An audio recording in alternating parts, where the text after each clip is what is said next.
Next ఎగ్జామ్లో ఆ mistakes అనేవి మనం రిపీట్ చేయొద్దు, మన అటెంప్ట్స్ పెరగాలి, మన మార్క్స్ పెరగాలి. సో మనకి డైలమా ఉండొద్దు, అయ్యో అటెంప్ట్ చేసా అవుతుందో లేదో. ఎస్పెషల్లీ ప్రిలిమ్స్లో, మెయిన్స్లో కొంచెం మనకి ఎలాగో డౌట్ ఉంటుంది.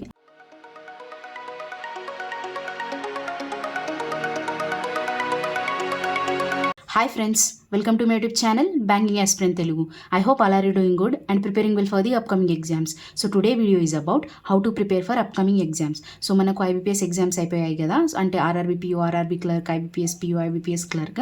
సో నెక్స్ట్ మనకు వచ్చేసి SBI PO and clerk and IBPS exam calendar. So వాటి కోసం మనం ఎలా ప్రిపేర్ అవ్వాలి, మనం ప్రీవియస్ ఎగ్జామ్స్లో ఏమేమి మిస్టేక్ చేసాం, ఆ మిస్టేక్స్ నుంచి మనము ఏమేమి నేర్చుకోవాలి, సో నెక్స్ట్ ఎగ్జామ్లో మనము అలాంటి మిస్టేక్స్ చేయకుండా ఉండాలి అనేది ఈ వీడియోలో చూద్దాం. సో ఈ వీడియో ఒక పర్టికులర్ ఎగ్జామ్కి కాకుండా మనకి నెక్స్ట్ వచ్చే అన్ని ఎగ్జామ్స్కి పనికి వస్తుంది. సో వీడియో స్కిప్ చేయకుండా లాస్ట్ వరకు చూడండి. Let's get in to the video. So first మనకు ఏమేమి ఎగ్జామ్స్ ఉన్నాయి ఇంకా రిమైనింగ్. సో IBPS క్యాలెండర్ అయితే అయిపోయింది, అంటే లాస్ట్ ఇయర్ది. సో అంటే RRB PO, RRB clerk, PU, IBPS PO and clerk, ఆ ఎగ్జామ్స్ అయితే అయిపోయినాయి కదా. సో మనం నెక్స్ట్ ఎగ్జామ్స్ అంటే ఎక్స్పెక్టెడ్ నోటిఫికేషన్ అయినా మనం దేనికోసం వెయిట్ చేస్తున్నామంటే SBI ఎగ్జామ్స్ ఆఫ్కోర్స్గా. So already SBI PO and clerk late అయింది, ఇప్పుడు వస్తుంది నోటిఫికేషన్, అప్పుడు వస్తుంది నోటిఫికేషన్ అని అన్ని యూట్యూబ్లో మీరు చూస్తూనే ఉంటారు. సో నోటిఫికేషన్ ఎప్పుడు వచ్చినా మనము ఎగ్జామ్కి రెడీగా ఉండాలి. ఎందుకంటే నోటిఫికేషన్ వన్స్ వచ్చాక 1 మంత్ ఫామ్ ఫిల్లింగ్ అయిపోతుంది, ఆ తర్వాత 20 డేస్లో మనకి ఎగ్జామ్ ఉంటుంది, దెన్ మెయిన్స్. సో అప్పుడు జస్ట్ ప్రాక్టీస్ కోసమే ఉంటుంది.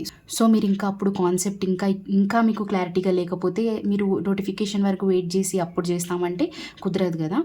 మనం నోటిఫికేషన్ ఎప్పుడు వచ్చినా be ready for the exam, అంటే ఎగ్జామ్ మేము ఎప్పుడు పెట్టినా రాసేంత స్టేజ్లో, అంటే ప్రిలిమ్స్ విత్ మెయిన్స్.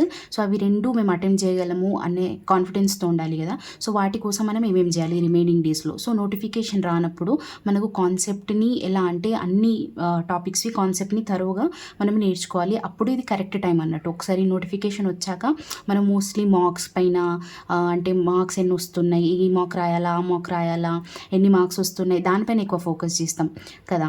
సో మనం కాన్సెప్ట్ అప్పుడు బిల్డ్ చేయలేము ఎక్కువ. సో ఇప్పుడు మనకు మంచి టైం కాన్సెప్ట్ బిల్డింగ్కి కూడా. సో దాన్ని మనం ఎలా యూటిలైజ్ చేసుకోవాలి ఇప్పుడు నోటిఫికేషన్ వచ్చేసే వరకు. సో మీకు ఒక డౌట్ కూడా రావచ్చు, అసలు వస్తుందా రాదా, వస్తుంది అంటున్నారు అంటే డెఫినెట్గా నోటిఫికేషన్ అయితే వస్తుంది, దానికోసం వెయిట్ చేయకండి, మీరు జస్ట్ ప్రిపేర్ అవ్వండి అంతే. సో మనము ఇప్పుడు మాట్లాడుకుందాం అసలు ఏమేమి ఎగ్జామ్స్ ఉన్నాయనేది. సో మనకు డెఫినెట్గా మీకు తెలిసినట్టు SBI PO and SBI clerk, వీటి విషయానికి వచ్చేస్తే ఇవి ఎక్స్పెక్టెడ్, అంటే అందరూ యూట్యూబ్లో మాట్లాడుకుంటున్నట్టు ఎప్పుడు వస్తాయి అన్న ఒక ఏమంటారు ఎక్స్పెక్టేషన్స్ ఎప్పుడు అంటే మోస్ట్లీ మనకి ఎగ్జామ్కి. సో 2-3 మంత్స్ అయితే ఈజీగా ఉంది ఆ రెండు ఎగ్జామ్స్కి కూడా. మేబీ SBI POకి ఇంకా కొంచెం ఎక్కువ టైం ఉంటుందేమో. సో SBI క్లర్క్కి 2-3 మంత్స్ ఈజీగా మీకు టైం ఉందన్నట్టు. సో మీరు కాన్సెప్ట్ బిల్డింగ్ అయినా ప్రతి subject including quant, reasoning, current affairs అయినా, ఇంగ్లీష్ అయినా మీకు అన్నిటికీ చాలా మంచి టైం ఉందన్నట్టు. సో మీకు 2-3 మంత్స్ ఈజీగా టైం ఉంది కాబట్టి మీరు డెఫినెట్గా ఈ 2-3 మంత్స్లో మీరు అన్ని టాపిక్స్ పైన కాన్సెప్ట్ బిల్డ్ చేసుకోవచ్చు. దెన్ నెక్స్ట్ మనకు SBI PO and SBI clerk exams అవ్వకముందే IBPS క్యాలెండర్ వచ్చేస్తుంది. మీకు తెలిసినట్టు జనవరిలో క్యాలెండర్ వచ్చేస్తుంది, ఫస్ట్ వీక్లో అయినా సెకండ్ వీక్లో అయినా IBPS క్యాలెండర్ వచ్చేస్తుంది. అక్కడ డేట్స్తో సహా prelims and mains interview dates రావనుకోండి, అంటే ఎగ్జామ్ డేట్స్ అయితే వస్తాయి, ప్రిలిమ్స్ డేట్స్ వస్తాయి, మెయిన్స్ డేట్ వస్తాయి. సో అప్పుడు IBPS క్యాలెండర్ కూడా వచ్చేస్తుంది. Meanwhile SBI PO and clerk notification అప్పుడు. సో ఈసారి మనకి ఇవి రెండు కంబైన్గా వస్తాయి. మీకు IBPS ఇవి మోస్ట్ ప్రాబబ్లీ మార్చ్ ఇలా అయ్యే ఛాన్సెస్ ఉన్నాయి, ఫెబ్ అండ్ మార్చ్లో ఎగ్జామ్స్. సో IBPS క్యాలెండర్లో మనకు తెలిసినట్టు RRB PO, RRB clerk exams మాత్రం అది ఆగస్ట్లో, జూలైలో నోటిఫికేషన్ వస్తే సేమ్ అదే జూన్లో నోటిఫికేషన్ వచ్చింది అనుకోండి, అదే ఆగస్ట్లో, ఇలా ఎగ్జామ్స్ మీకు క్లియర్గా అక్కడ డేట్స్ మెన్షన్ అయి ఉంటాయి. IBPS క్యాలెండర్ వచ్చేసినాక అక్కడ మోస్ట్ ప్రాబబ్లీ ఆగస్ట్లో ఇలా ఎగ్జామ్స్ ఉంటాయి కదా. సో మీకు ఇక్కడైతే ఇంకా ఇనఫ్ టైం ఉంటుంది. సో మీరు ముందు మనకు exams SBI PO, SBI clerk ఉన్నాయి కాబట్టి వాటి కోసం ఎలా ప్రిపేర్ అవ్వాలి సో మనము ఇప్పుడు చూద్దాం. సో దానికన్నా ముందు మీరు ఇప్పుడు మన ఎగ్జామ్స్ అయిపోయాయి కదా, ఏమేమి అయిపోయాయి, IBPS, RRB PO, RRB clerk, IBPS PO, IBPS clerk exams అయిపోయాయి. సో ఆ ఎగ్జామ్స్ నుంచి మనం ఏమేమి నేర్చుకున్నాం, సో దట్ మనం ఎందుకు తెలుసుకోవాలి అసలు. సో నెక్స్ట్ ఎగ్జామ్లో ఆ మిస్టేక్స్ అనేవి మనం రిపీట్ చేయొద్దు, మన అటెంప్ట్స్ పెరగాలి, మన మార్క్స్ పెరగాలి. సో మనకి డైలమా ఉండొద్దు, అయ్యో అటెంప్ట్ చేసా అవుతుందో లేదో. ఎస్పెషల్లీ ప్రిలిమ్స్లో, మెయిన్స్లో కొంచెం మనకి ఎలాగో డౌట్ ఉంటుంది, అది న్యాచురల్గా వచ్చేస్తుంది, కానీ ప్రిలిమ్స్లో ఉండొద్దు మనకు. ఎందుకంటే అక్కడ జస్ట్ మన స్పీడ్, నాలెడ్జ్ ఇలాంటివి కొంచెం మెయిన్స్‌లో అంటే కొంచెం పేపర్ టఫ్ లెవెల్‌లో వస్తది. అక్కడ కొంచెం డైలమా ఉండడం కామన్. కానీ ప్రిలిమ్స్‌లో మనం ప్రిలిమ్స్ రెడీ ఎలాగైనా డైరెక్ట్ నేను ఎలాగైనా ప్రిలిమ్స్ పాస్ అవుతా. జస్ట్ మెయిన్స్ కోసం నేను ప్రిపేర్ అవ్వాలి. అలాంటి లెవెల్‌లో ప్రిలిమ్స్ మనం ప్రాక్టీస్ చేయాలి. సో మనము ఏమేమి నేర్చుకున్నాం ఫస్ట్ ఎగ్జామ్స్ నుంచి. సో మనకు ఆర్ఆర్‌బీ పీఓ అయింది, ఆర్ఆర్‌బీ క్లర్క్ అయింది, IBPS PO, IBPS clerk. So మనము చూసుకుంటే పేపర్ లెవెల్ కొంచెం ఈసారి ఆర్ఆర్‌బీలో సెక్షనల్ టైమింగ్ కూడా ఉంది. సో ఫస్ట్ టైం కాబట్టి కొంచెం అలవాటు లేకపోవచ్చు. సో నెక్స్ట్ టైం మనకు డెఫినెట్గా ఉంటుంది, సెక్షనల్ టైమింగ్ ఉంటుంది కదా అప్పుడు కూడా. సో మీరు ఇప్పటి నుంచే సెక్షనల్ టైమింగ్తో ప్రాక్టీస్ చేసుకోవచ్చు. మీరు ఈ ఇయర్ ఎగ్జామ్స్ అయితే మనకు తెలియదు కాబట్టి జస్ట్ 1 మంత్ ఇలా టైం ఉండే మనకు విత్ సెక్షనల్ టైమింగ్. ఇప్పుడు మాత్రం మనకు చాలా టైం ఉంది కాబట్టి మీరు దాంతో ప్రాక్టీస్ చేయవచ్చు. సో దట్ మీరు యూస్ టు అయిపోతారు అన్నట్టు అప్పటికి. సో మనకు ఆ ఎగ్జామ్స్లో చూసుకుంటే ఆ ఎగ్జామ్ డిఫికల్టీ లెవెల్ కూడా పెరిగింది. బికాజ్ ఆఫ్ సెక్షనల్ టైమింగ్ ఉండడం వల్ల కొంచెం మనకు ఆ టైం లిమిట్లో చేయాలి కాబట్టి కొంచెం అది ఆ ఫ్యాక్టర్ ఉండే. సో ఆర్ఆర్‌బీ ఎగ్జామ్స్లో. సో ఐబీపీఎస్ పీయూ అండ్ క్లర్క్లో యాజ్ యూజువల్ సేమ్గా ఉండే, లెవెల్ కూడా సేమ్గా ఉండే, అందులో ఏం లేదు. కానీ కొంచెం ఆర్ఆర్బీలో సెక్షనల్ టైమింగ్ మనకు కొత్తగా ఉండే కాబట్టి దానికి మనకు యూస్ టు అవ్వడానికి ఇప్పుడు మీరు ఇప్పుడు నుంచే సెక్షనల్ టైమింగ్తో ప్రాక్టీస్ చేయండి. దెన్ నెక్స్ట్ మనం ఇంకొక మేజర్ చేంజ్ అని చెప్పుకోవచ్చు, కానీ అది ఎగ్జామ్లో రాదు. కాకపోతే మన మెంటల్ మనము అంటే ఎలా ఆలోచిస్తున్నాము, మనం ఎగ్జామ్కి అసలు ఎలా ప్రిపేర్ అవుతున్నాము దాంట్లో కొంచెం ఎఫెక్ట్ అవుతుంది. So prelims and mains exam pattern. So ఇది ఎగ్జామ్ ప్యాటర్న్ అంటే ఎగ్జామ్ ప్యాటర్న్ కాదు. సో మనకు ప్రిలిమ్స్ అండ్ మెయిన్స్ ఎగ్జామ్ ఉండే కదా. సో మనం ప్రిలిమ్స్ రాసాం, అయిపోయింది. సో ఇక్కడ 2 టైప్స్ ఆఫ్ స్టూడెంట్స్ ఉంటారు చెప్పా కదా. అంటే ఇప్పుడు ప్రిలిమ్స్ రాసేసాం, ఎలాగైనా ప్రిలిమ్స్ వచ్చేస్తుంది. సో ప్రిలిమ్స్ ఎగ్జామ్ ఈరోజు అయిపోతే నెక్స్ట్ మార్నింగ్ నుంచి ఏం చేస్తారు, మెయిన్స్ కోసం ప్రిపేర్ అవుతారు. అంటే షెడ్యూల్ ప్రిపేర్ చేసుకుంటారు, మెయిన్స్లో ఇవి అన్నీ రాయాలి. సో మెయిన్స్కి అలా ప్రిపేర్ అవుతుంటారు. ఇంకా వాళ్ళు ప్రిలిమ్స్ రాసేసి రిజల్ట్ వచ్చినాక చూద్దాంలే, ఎలాగైనా మనకు టైం ఉంటుంది, జస్ట్ జిఏ అలా ప్రిపేర్ అవుదాం అని అలాంటి వాళ్ళు కొందరు ఉంటారు. సో అలాంటి వాళ్ళకు ఈసారి కొంచెం ఇబ్బంది పడి ఉంటారు. ఎందుకంటే మనకు ప్రిలిమ్స్కి మెయిన్స్కి అసలు గ్యాప్ ఇవ్వలేదు. జస్ట్ హార్డ్లీ ఒక 10 to 9 డేస్ ఉండే అంతే, 9 to 10 డేస్ ఉండే అంతే. సో అందులో మీరు జిఏ ప్రిపేర్ అవ్వాలన్నా జస్ట్ ఒక 1 మంత్ రివైజ్ చేయాలన్నా మీరు సరిగ్గా చేయలేరు. అలాంటిది మనకు 6 మంత్స్ కాకపోయినా ఒక 3 to 4 మంత్స్ అయితే రివైజ్ చేయాలి కదా. సో మనకు 1 మంతే కరెక్ట్గా, నాకు తెలిసి 1 మంతే కరెక్ట్గా మనం చేయలేము. ఎందుకంటే మళ్ళీ దాని రిటెన్షన్ పవర్ అంటే మనకి ఎంత గుర్తుంటుంది అది కూడా ఉండాలి కాబట్టి. సో అంతకు తక్కువ స్పాన్లో మనం చేయలేము. జస్ట్ జిఏ ఉంటుందా అంటే అది కాదు కదా. మళ్ళీ కొన్ని మనకు అర్థమెటిక్ టాపిక్స్లో కొన్ని రివైజ్ చేయడానికి ఉంటుంది, రీజనింగ్లో ఉంటుంది, ఇంగ్లీష్లో ఉంటుంది. సో మనకి ఇన్ని టాపిక్స్ ఉంటాయి కాబట్టి మీరు ఆ 10 డేస్లో ఏం చేస్తారు, కొంచెం మళ్ళీ సెంటర్ ప్రాబ్లం. సో మనకు ఇప్పుడు హైదరాబాద్లో కొన్ని ఇక్కడ సెంటర్స్ ఉంటాయి కదా, మీరు విలేజ్లో ఉన్నా ఎక్కడ ఉన్నా మళ్ళీ రావడానికి వెళ్ళడానికి 1 డే ట్రావెల్ అలా అవుతుంది. సో మీకు అక్కడ 1 డే తీసేసినా మీకు జస్ట్ 8 డేస్ ఉంటాయి, 7 to 8 డేస్ ఉంటాయి అట్లా అయినా కూడా. సో ఆ 7 to 8 డేస్లో మీరు ఆ ప్రెషర్ని హ్యాండిల్ చేయలేరు, మీరు నేర్చుకుంది కూడా మర్చిపోతారు. సో మీరు ప్రిలిమ్స్ రాసినాక మెయిన్స్ ఒకసారి రిజల్ట్ వచ్చేసినాక చూద్దాంలే అలాంటి థాట్స్ ఇంకా పైన పెట్టుకోకండి. ఎందుకంటే ఈసారి 10 డేస్ వచ్చాడు కాబట్టి నెక్స్ట్ ఇయర్ నుంచి 1 వీకే టైం అయిపోవచ్చు. సో మనము be ready for the worst అన్నట్టు. అప్పుడు నెక్స్ట్ డే ఎగ్జామ్ ఉన్నా అలా ఉండదు, సేమ్ 1 వీక్ అయితే ఎలాగైనా టైం ఇస్తాడు. కానీ మనము బీ ప్రిపేర్డ్ అన్నట్టు. మనం ఎగ్జామ్ అటెండ్ అవుతున్నామంటే మనము అంటే ప్రిపరేషన్ అనేది మెయిన్స్ వరకు చేయాలి. జస్ట్ ప్రిలిమ్స్ రాసేసి అవుతే చూద్దాంలే అని అలా కూర్చోవద్దు.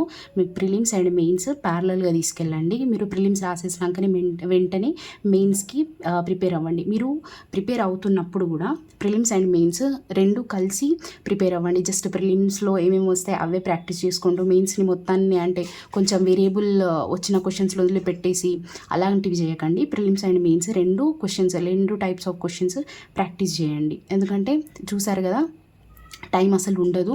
మీరు కరెంట్ అఫైర్స్ రివైజ్ చేసుకోవడానికి కూడా ఉండదు సరిగ్గా. సో మీరు ప్రిలిమ్స్ అండ్ మెయిన్స్ 2 ప్యారలల్గా ప్రాక్టీస్ చేయండి. సో మనం ఇంకొకటి నోటీస్ చేస్తే డోంట్ ఇగ్నోర్ ఇంగ్లీష్. సో మనము అన్ని ఎగ్జామ్లో కాదు కానీ ఐబీపీఎస్ పీఓలో చూసుకుంటే ఆల్రెడీ కట్ ఆఫ్ చాలా తక్కువ వెళ్ళింది ఐబీపీఎస్ పీఓకి. సో అందులో మీరు ఒక మేజర్ చూసారంటే అంటే మీ ఫ్రెండ్స్ అయినా ఎవరైనా క్వాలిఫై అవ్వని వాళ్ళు, అంటే ఓవరాల్గా క్వాలిఫై అవ్వకుండా జస్ట్ సెక్షనల్లో పోయింది వాళ్ళకు. సో ఈ సెక్షనల్లో ఎక్కడ పోయింది, ఇంగ్లీష్లో. సో ఇంగ్లీష్లో చాలామందికి సెక్షనల్ అవ్వలేదు. జస్ట్ ఒకవేళ వాళ్ళు క్వాలిఫై అయిన ప్రిలిమ్స్కి ఇంగ్లీష్లో ఒక సెక్షనల్ కట్ ఆఫ్కి 1 మార్క్ ఎక్కువ రావడం, 0.5 నుంచి ఎక్కువ రావడం అంతే. వాళ్ళకు అసలు మార్జినే లేకుండే. సో మీరు ఇంకా కొంచెం ఇప్పుడు 1 మార్క్ రావడం 0.5 కన్నా జస్ట్ అలా సెక్షనల్ కట్ ఆఫ్ అవ్వడం చాలా కష్టం. అంటే ఇలాంటిదో చూసుకోండి మీరు. ఒకవేళ 0.5 రాకపోతుంటే వాళ్ళు ఓవరాల్గా సెక్షనల్ క్వాలిఫై అయినా సెక్షనల్ కట్ ఆఫ్లో పోయేది, డెఫినెట్గా ప్రిలిమ్స్ క్వాలిఫై అవ్వకపోయేవాళ్ళు. సో మీరు ప్రతి సబ్జెక్ట్కి ఈక్వల్ ఇంపార్టెన్స్ ఇవ్వాలి. మనము కొంచెం రీజనింగ్, క్వాంటికి ఎలాగైనా కాన్సెప్ట్ ఉంటాయి కాబట్టి చాలా టాపిక్స్ ఉంటాయి అందులో చదవడానికి. ఇంగ్లీష్లో కూడా ఉంటాయి, కానీ మనం ఇంగ్లీష్ని అంత సీరియస్గా తీసుకోం. లాస్ట్ మూమెంట్లో ఏదో చదివేద్దాంలే, ఏదో జస్ట్ గ్రామరే కదా చూసుకుందాంలే అన్నట్టు ఇగ్నోర్ చేసేస్తాం. అదే రీజనింగ్ అండ్ క్వాంటిని ముందు నుంచి అసలు మనము ప్రిపరేషన్ స్టార్ట్ చేసినప్పటి నుంచి రీజనింగ్ అండ్ క్వాంటిని ఒక 24 hours ఉంటే మనము చదివేది ఒక 10 hours అయితే 10 hours పని 8 hours అయినా 8 hoursలో మోస్ట్లీ 6 hours అయితే ఈ 2 సబ్జెక్ట్కే ఇచ్చేస్తాం కదా. సో అలా చేయొద్దు. సో మీరు ఇంగ్లీష్ని కూడా ప్యారలల్గా తీసుకెళ్ళాలి. ఇంగ్లీష్ని ఎలా ఏమేమి చదవాలి అంటే మీరు రీడింగ్ డైలీ చేయాలి, ఇర్రెస్పెక్టివ్ ఆఫ్ ఎక్కడున్నా మీరు జస్ట్ ఏదైనా చదవండి. మీరు ఫోన్లో అయినా చదవండి, ఏదైనా చదవండి. మీరు ఇంగ్లీష్ని ఇగ్నోర్ చేసారనుకోండి, ఐబీపీఎస్పీలో చాలామందికి అయింది అలా. సో సెక్షనల్ కట్ ఆఫ్ అవ్వడం, స్పెషల్లీ ఇంగ్లీష్లో. ఎందుకంటే చూడండి మీరు అటెంప్ట్స్ చాలామందివి రీజనింగ్ అండ్ క్వాంట్లో ఈక్వల్గా ఉంటాయి. ఒక 2-3 వాళ్ళ ఎక్కువ అవుతాయి, మన తక్కువ అవుతాయి, అంతే.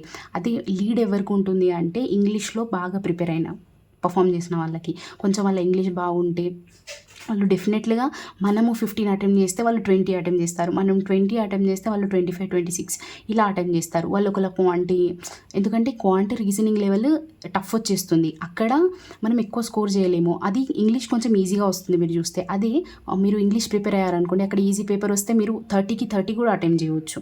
సో అలా మీ అటెంప్ట్స్ ఓవరాల్గా పెరుగుతాయి అన్నట్టు. మీరు జస్ట్ రీజనింగ్ అండ్ క్వాంటిని ముందు నుంచి చాలా బాగా ప్రిపేర్ అయ్యి ఇంగ్లీష్ని ఇగ్నోర్ చేశారనుకోండి, అదే సెక్షనల్ ఆగిపోతుంది. మళ్ళీ అనవసరంగా అయ్యో సెక్షనల్ రాలేదు, సెక్షనల్ అవ్వలేదు, నా ఓవరాల్ మార్క్స్ చాలా ఎక్కువ వచ్చినాయి, 10 marks ఎక్కువ వచ్చినాయి, 15 marks ఎక్కువ వచ్చినాయి అంటే అది లాభం లేదు కదా. సెక్షనల్ కట్ ఆఫ్ పెట్టిందే మీ ఓవరాల్ నాలెడ్జ్ని చెక్ చేయడానికి, మీరు జస్ట్ క్వాంట్ అండ్ రీజనింగే ప్రాక్టీస్ చేయడానికి కాదు కదా. సో ఇంగ్లీష్ కూడా ఉంటుంది కాబట్టి మీరు స్టార్టింగ్ నుంచి ఇంగ్లీష్ ప్రిపేర్ అవ్వండి. సో అస్సలు ఇగ్నోర్ చేయకండి ఇంగ్లీష్ని. వచ్చేస్తుందిలే, జస్ట్ కట్ ఆఫే క్లియర్ అవుదాంలే అంటే అక్కడ మీరు కొంచెం ఇంగ్లీష్లో మనకు అక్యూరసీ కూడా టెన్షన్ ఉంటుంది కదా. సో మీరు అక్కడ నార్మలైజ్ అవుతుంది కాబట్టి మీకు ఒక 2-3 తప్పు పెట్టేశారనుకోండి, డెఫినెట్గా మీ మార్క్స్ అనేవి ఇంకా తగ్గుతాయి.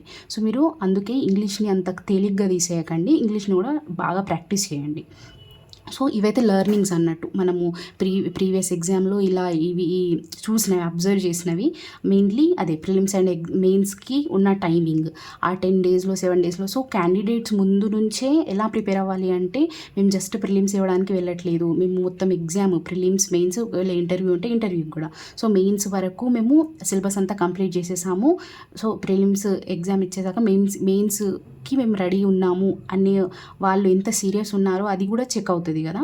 సో మీరు ప్రిలిమ్స్ అండ్ మెయిన్స్ మాత్రం 2 ప్యారలల్గా తీసుకెళ్ళండి. సో చెప్పా కదా, సబ్జెక్ట్స్ ఈక్వల్ ఇంపార్టెన్స్ ఇవ్వాలి సబ్జెక్ట్స్కి, ఎందుకంటే ఇక్కడ ఎన్ని మార్క్స్ అక్కడ కూడా అన్ని మార్క్స్ కదా.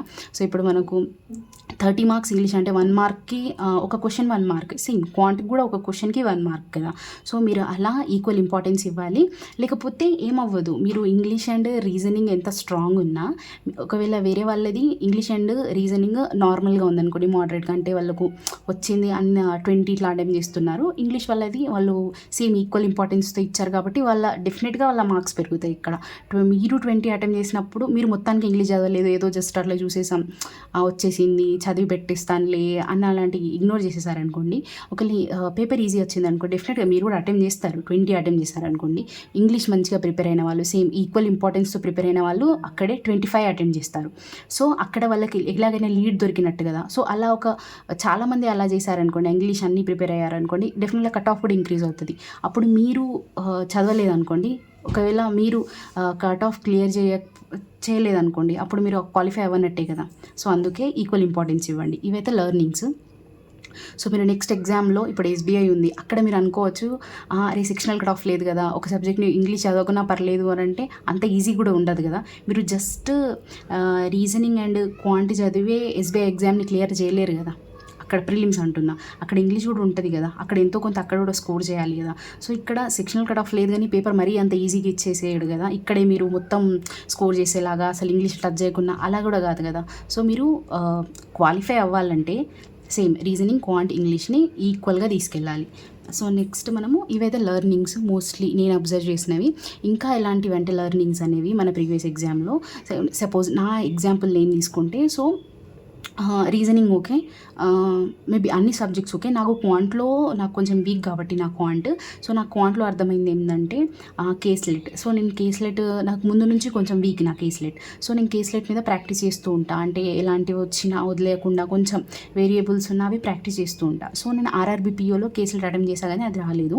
సో దెన్ నెక్స్ట్ మేబీ నేను అనుకున్న మేబీ అది టఫ్ ఉండే కావచ్చు, అందుకే నాకు రాలేదు అని. దెన్ నెక్స్ట్ ఆర్ఆర్బీ క్లర్క్లో కేస్లెట్ వచ్చేసింది. సో అది క్లర్క్ లెవెల్ కేస్లెట్ నాకు వచ్చేసింది. దెన్ నెక్స్ట్ ఐబీపీఎస్ క్లర్క్లో కేస్లెట్ అది కూడా వచ్చేసింది.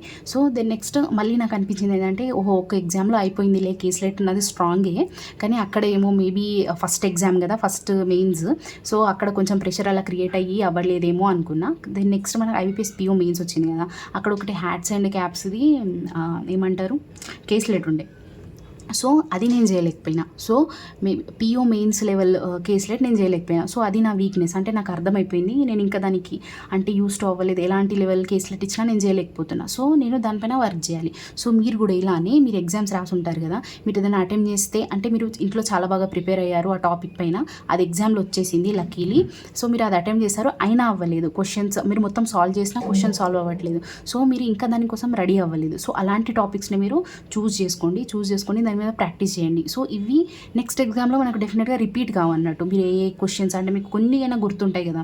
సో ఈ అర్థమెటిక్లో ఏ టాపిక్ అయినా వేరే దాంట్లో ఏ టాపిక్ అయినా మనము అటెంప్ట్ చేస్తాము కానీ మనకు కాన్ఫిడెన్స్తో ఇది అయితే నేను చేస్తాను, పార్ట్నర్షిప్ ప్రాబ్లమ్ ఇది నాకు వచ్చేస్తుంది, నేను ఇంట్లో చాలా బాగా ప్రాక్టీస్ చేస్తాను ఈ టాపిక్ పైన, అది చేసినా రావట్లేదు అనుకోండి, మనము ఇంకా అంటే దాని థరోగా దాని కాన్సెప్ట్స్ అయినా ఏదైనా నాకు రాలేదు. నా విషయంలో కేస్లెట్ అలాంటిది మీ దాంట్లో కూడా మీకు కూడా కొన్ని ఉంటాయి టాపిక్స్, అందరికీ ఉంటాయి కొన్ని వీక్ టాపిక్స్.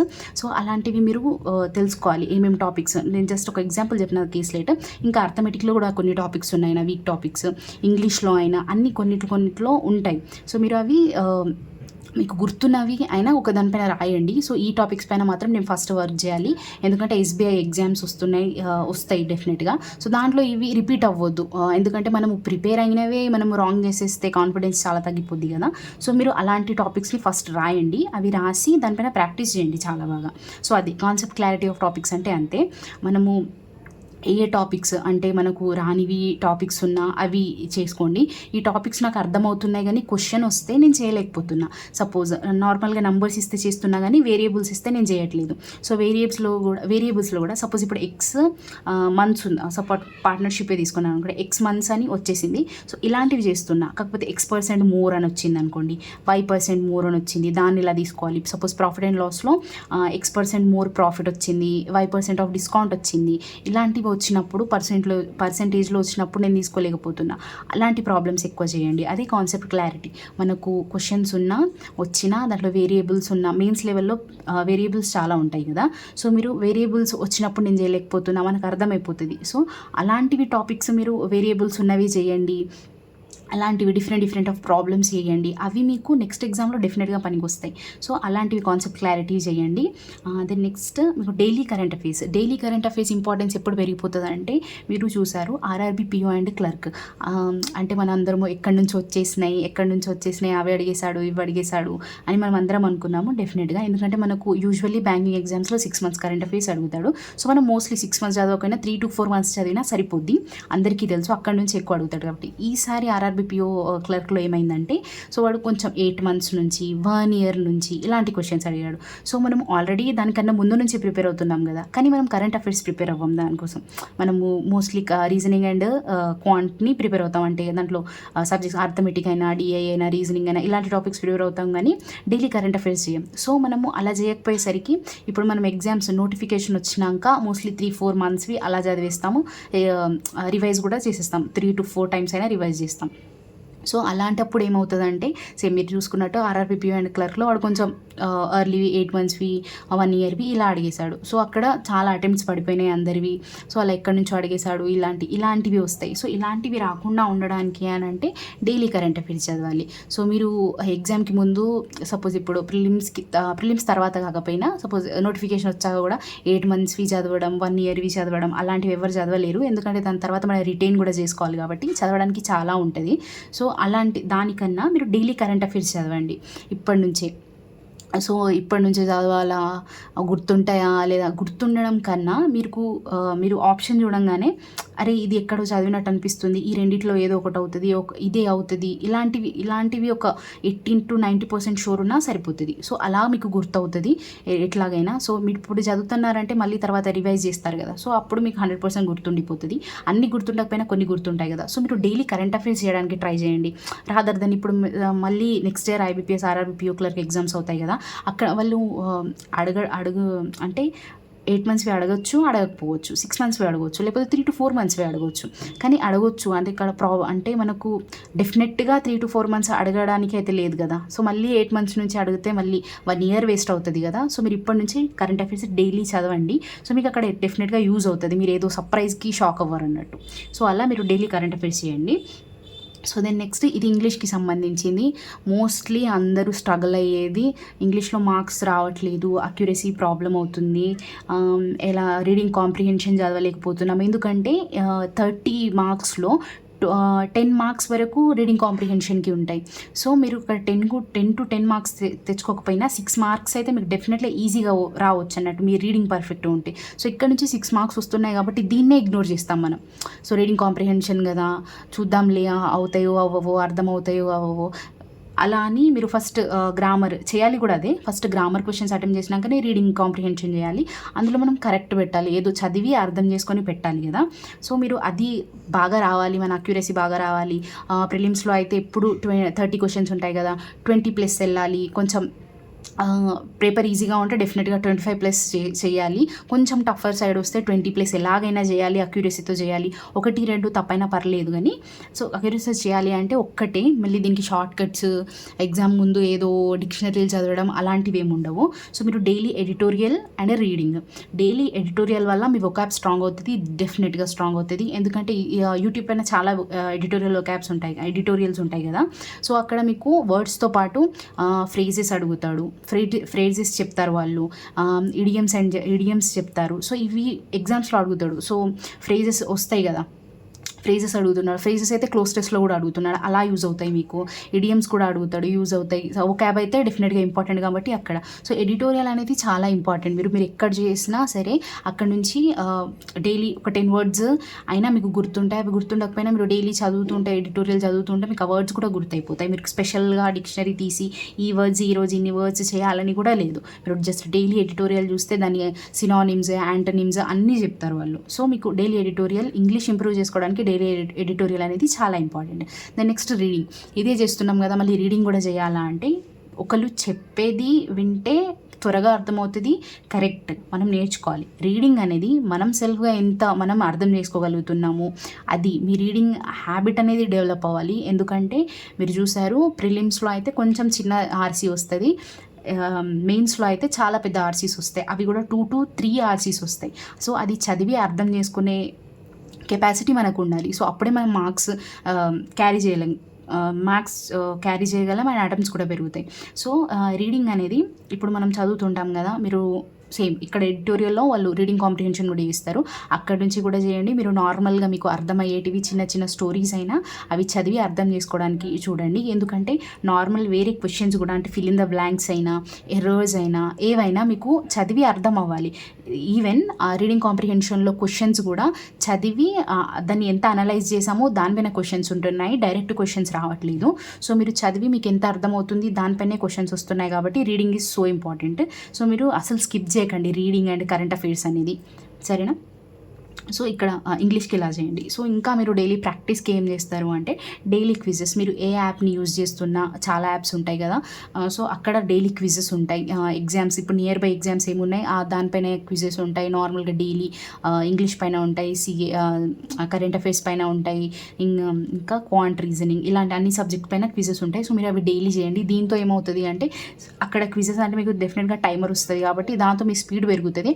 వాళ్ళు డైలీ ఒక్కొక్క టాపిక్ పైన 5 or 10 questions అలా క్విజ్ ఉంటాయి. సో మీకు ఆ డైలీ టాపిక్ అనేది రివైజ్ కూడా అవుతుంది. మీరు అలా నోటిఫికేషన్ వచ్చాక మళ్ళీ ఫ్రెష్గా స్టార్ట్ చేయడానికి అలా కన్నా ఇలా మీరు డైలీ క్విజెస్ చేశారనుకోండి, మీకు ఇక్కడ అవుట్ ఆఫ్ ద బాక్స్ ఎక్కడనో అరే చాలా డేస్కి మొదలు పెడుతున్నాను కదా అనే థాట్ రాదు. సో మీరు డైలీ క్విజెస్ ఇవ్వండి. సో ఇక్కడ ఇంకొకటి work on the week topics. So already మీకు చెప్పా కదా, లెర్నింగ్స్ ఫ్రమ్ ప్రీవియస్ ఎగ్జామ్స్, అక్కడ మీరు రాసుకుంటారు కదా కొన్ని టాపిక్స్. నా కేస్లెట్ వీక్ ఉంది, డిఐ వీక్ ఉంది, 2 డిఐస్ ఇస్తా అంటే పై అండ్ టేబుల్ ఇస్తే చేయలేకపోతున్నా, రేషియోస్లో ఇస్తే చేయలేకపోతున్నా, డాటాని సరిగ్గా తొందరగా చదవలేకపోతున్నా, అట్లా నోట్ అని కొన్ని ఇచ్చేస్తాడు. నోట్ అని ఇచ్చేసి ఇది ఇలా అని అలా ఇచ్చేస్తాడు. సో అలాంటివి నేను ఒక తొందరగా నాకు అర్థం అవ్వట్లేదు, టైం కన్జ్యూమింగ్ అవుతుంది, అలాంటి టాపిక్స్ అని ఒక దగ్గర రాయండి. రాసి డైలీ ఒక టాపిక్ తీసుకొని మీరు డెఫినెట్గా దాని మీద వర్క్ చేయండి. Then next increase your speed. Already మీకు టాపిక్స్ కొన్ని మనకు టాపిక్స్ స్ట్రాంగ్ ఉంటాయి, వీక్ ఉంటాయి కదా. వీక్ పైన ఎలాగైనా మీరు వర్క్ చేస్తారు. సో స్ట్రాంగ్ టాపిక్స్ మొత్తానికి వదిలేస్తారా, ఇది నాకు వచ్చు తర్వాత చూసుకుందాంలే అంటే అలా కాదు, అందులో స్పీడ్ తగ్గిపోతుంది. సో మనము ఉన్న టాపిక్స్ని, అంటే మీ స్ట్రాంగ్ టాపిక్స్ ఉంటాయి కదా, దాని మీద చాలా అంటే ఇంకా వేరే చాలా హార్డ్ క్వశ్చన్స్ అయినా, కొన్ని వేరియబుల్స్ ఎక్కువ క్వశ్చన్స్ ఉన్న అలాంటి క్వశ్చన్స్ అయినా మీరు ప్రాక్టీస్ చేయండి. అందులో స్పీడ్ పెరుగుతుంది మీకు. అది మీకు ఆల్రెడీ వచ్చిన టాపిక్ కాబట్టి మీరు స్పీడ్గా చేస్తారు, ఇంకా స్పీడ్ పెరుగుతుంది అన్నట్టు. అప్పుడు మీరు ఇక్కడ స్పీడ్ చేశారనుకోండి, కొంచెం ఈ వీక్ టాపిక్స్ ఉన్నాయనుకోండి, అక్కడ కొంచెం టైం ఎక్కువ తీసుకుని అవి బ్యాలెన్స్ అయిపోతాయి అన్నట్టు. సో వీక్ టాపిక్స్ పైన దానిపైన వర్క్ చేయాలి, స్ట్రాంగ్ టాపిక్స్ పైన స్పీడ్ ఎలా పెంచాలో అది ట్రై చేయాలి. సో అలా చేస్తే మీ పేపర్ బ్యాలెన్స్ అవుతుంది అన్నట్టు. దెన్ నెక్స్ట్ మనం డైలీ చేయాల్సిన పనిలో, అంటే అన్ని ఎగ్జామ్స్కి ఒక పర్టికులర్గా ఇదే ఎస్బీఐ పిఓకి ఇలా చేయాలి, ఎస్బీఐ క్లర్క్కి ఇలా చేయాలి, ఈ ఎగ్జామ్కి ఇలా చేయాలి, ఈ ఎగ్జామ్కి ఇలా చేయాలి అని కాదు. ఇవి నేను చెప్పేటివన్నీ అన్ని ఎగ్జామ్స్కి కంపల్సరీ అన్నట్టు. మీరు ఇవి అయితే డైలీ చేస్తూనే ఉండాలి. సో అందులో ఒకటి ఏంటంటే DI, puzzle, seating arrangement, speed maths. So ఇవి మేజర్ పోర్షన్ మనకు రీజనింగ్లో, పజిల్స్ అండ్ సీటింగ్ అరేంజ్మెంట్. క్వాంట్కి వచ్చేస్తే డిఐ అండ్ అర్థమెటిక్ రాయడం మర్చిపోయా. సో ఇక్కడ అర్థమెటిక్. సో డిఐ అర్థమెటిక్ ఎందులో, క్వాంట్లో. Then next seating and puzzle and seating arrangement రీజనింగ్లో, అండ్ రీజనింగ్ క్వాంట్లోనే స్పీడ్ మ్యాథ్స్. సో ఇవి మేజర్ నంబర్స్ మనకు అటెంప్ట్ చేసేవి, అడిగేవి కూడా ఇవే ఎక్కువ కాబట్టి మీరు వీటిని కూడా ప్రాక్టీస్ చేస్తూ ఉండాలి. సో డిఐ ఫస్ట్ మీరు ప్రిలిమ్స్ లెవెల్ నుంచి స్టార్ట్ చేయండి. సో డిఐ అంటే ఎలాంటివి, జస్ట్ పై ఇచ్చేసి అందులో డాటా ఇచ్చేసి డైరెక్ట్ ఇలా ఉంటాయి కదా అలాంటివి. సో పర్సెంటేజెస్ ఇచ్చేసి ఇది ఇంత పర్సెంటేజ్, సో దీన్ని ఎలా క్విక్గా చేయాలి, దీంట్లో వాల్యూ తీయడం అవసరం లేదా, డైరెక్ట్ చేయొచ్చా, అలాంటివి మీరు యూజ్ చేస్తున్నారనుకోండి, మీకు ఎగ్జామ్లో స్పీడ్గా చేసేయగలరు. సో మనకు ఎలాగో అర్థమెటిక్ కొంచెం మనకు వీక్ కాబట్టి, స్పెషల్లీ నాకు కొంచెం వీక్ కాబట్టి అక్కడ మనం కొంచెం ఎక్కువ టైం తీసుకోకుండా, చెప్పా కదా పేపర్ మనకు బ్యాలెన్స్ చేస్తుంది అన్నట్టు. సో అలా మీరు డిఐ ప్రాక్టీస్ చేయండి, పజిల్, సీటింగ్ అరేంజ్మెంట్, అవి మీరు బేసిక్ ప్రీ లెవెల్ నుంచి ఒక్కొక్కటి మెయిన్స్ లెవెల్కి తీసుకెళ్ళండి. అప్పుడు మీకు ఈజీ అవుతుంది. మీరు ఫస్టే డైరెక్ట్గా మెయిన్స్ లెవెల్ పజిల్స్ నాకు మొత్తం ప్రిలిమ్స్ వచ్చేసింది డైరెక్ట్ మెయిన్స్ లెవెల్ చేస్తా అంటే ఇప్పుడు అలా చేయొద్దు. సో మీరు ఫస్ట్ ప్రిలిమ్స్ నుంచి స్టార్ట్ చేయండి. ఒక డే ప్రిలిమ్, ఈరోజు మీకు ఆల్రెడీ ప్రిలిమ్స్ చాలా పర్ఫెక్ట్ అంటే ఒక రోజు ప్రిలిమ్స్కి ఇవ్వండి. తర్వాత మెయిన్స్వి స్టార్ట్ చేస్తూ ఉండండి. మెయిన్స్వి పెద్ద పెద్ద పజిల్స్ అయినా, సేమ్ గోజ్ విత్ డిఐ అయినా, కేస్లెట్ అయినా, మీకు కేస్లెట్ కొంచెం తర్వాత చూడొచ్చు మీరు. సో ఇవి అర్థమైనాయి అనుకోండి, తర్వాత మీరు కేస్లెట్ని చూస్ చేసుకోవచ్చు. ఎందుకంటే జస్ట్ కేస్లెట్ ఏం లేదు, డిఐ అయితే డైరెక్ట్ టేబుల్ ఇచ్చేసి అందులో డాటా ఇచ్చేస్తాడు, కేస్లెట్ అయితే మనం టేబుల్ క్రియేట్ చేయాలి, అంతే డిఫరెన్స్ అనేది. సో మనం ఇప్పుడు డైలీ ప్రాక్టీస్ చేసామనుకోండి, మీకు ఏ ఎగ్జామ్ అయినా, నెక్స్ట్ వచ్చే ఎగ్జామ్స్ ఎస్బీఐ పిఓ అయినా, క్లర్క్ అయినా, IBPS RRB PO, RRB clerk, IBPS PO, IBPS clerk, వీటన్నిటికీ యూస్ఫుల్ అవుతుంది అన్నట్టు. సో ఇది సపరేట్గా ఈ ఎగ్జామ్కి ఇలా చదవాలి, ఈ ఎగ్జామ్కి ఇలా చదవాలి, అవి స్ట్రాటజీస్ అన్నట్టు. సో ఇది అలా కాదు, ఇది కంపల్సరీగా మనము బ్యాంకింగ్ ఎగ్జామ్కి ప్రిపేర్ అవుతున్నామంటే ఇవి మస్ట్ డూ అన్నట్టు. సో ఇవి అయితే మనం డైలీ చేయాలి. ఏ ఎగ్జామ్ ఉన్నా డైలీ షెడ్యూల్ లాగా మీరు ఇవి చేసుకోండి.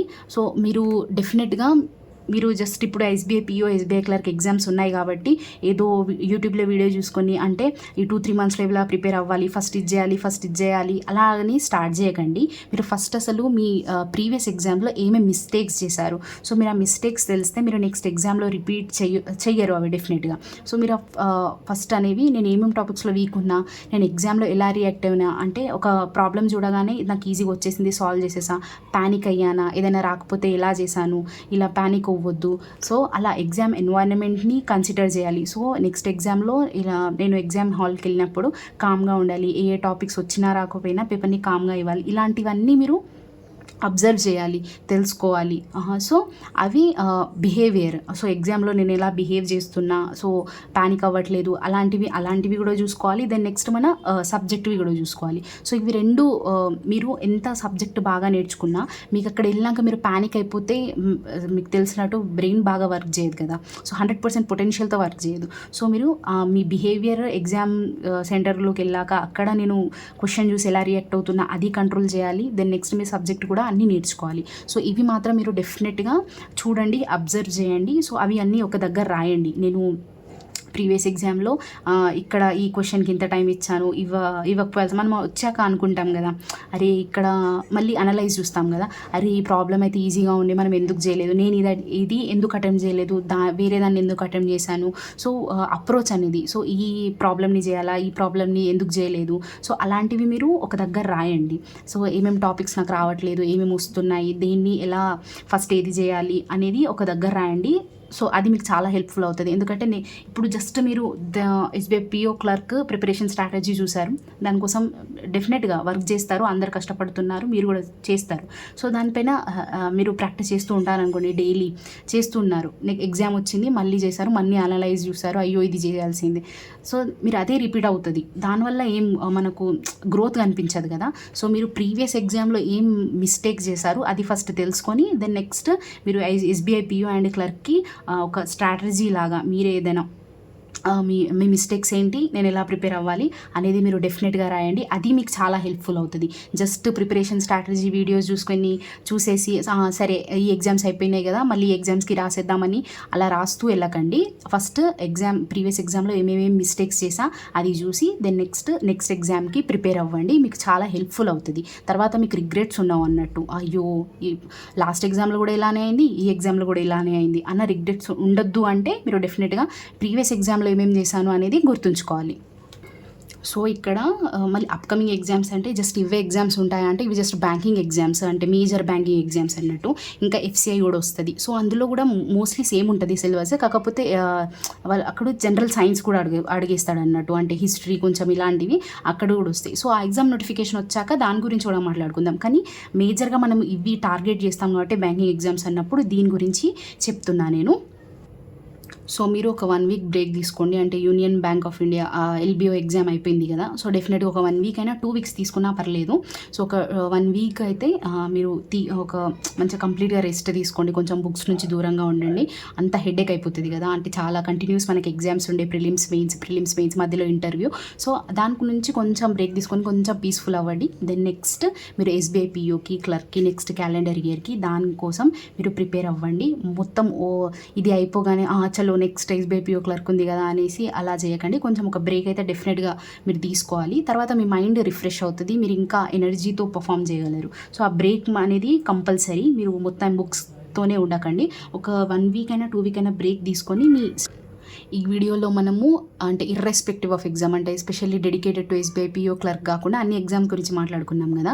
సో మీకు స్పెషల్గా అంటే SBI PO clerk preparation strategy అర్థం అవ్వట్లేదు అంటే స్టార్టింగ్ నుంచి ఎలా ప్రిపేర్ అవ్వాలి, కొన్ని ఫస్ట్ ఏ సబ్జెక్ట్ ప్రిపేర్ అవ్వాలి, ఏ సబ్జెక్ట్కి ఎలా ప్రిఫరెన్స్ ఇవ్వాలి, ఏ టాపిక్కి ఎలా ప్రిఫరెన్స్ ఇవ్వాలి అనేది మీకు ఏమైనా కన్ఫ్యూజన్గా ఉంటే మీరు కామెంట్ చేయండి. సో మీకు ఆ వీడియో దానిపైన ప్రిపరేషన్ స్ట్రాటజీ వీడియో కావాలనుకుంటే మీరు కామెంట్ చేయండి. నేను డెఫినెట్గా SBI PO అండ్ క్లర్క్ని అంటే ప్యారలల్గా ఎలా ప్రిపేర్ అవ్వాలి అనే వీడియో మాత్రం డెఫినెట్గా తీసుకొస్తాను. మీకు కావాలనుకుంటే మీరు డెఫినెట్గా కామెంట్ చేయండి.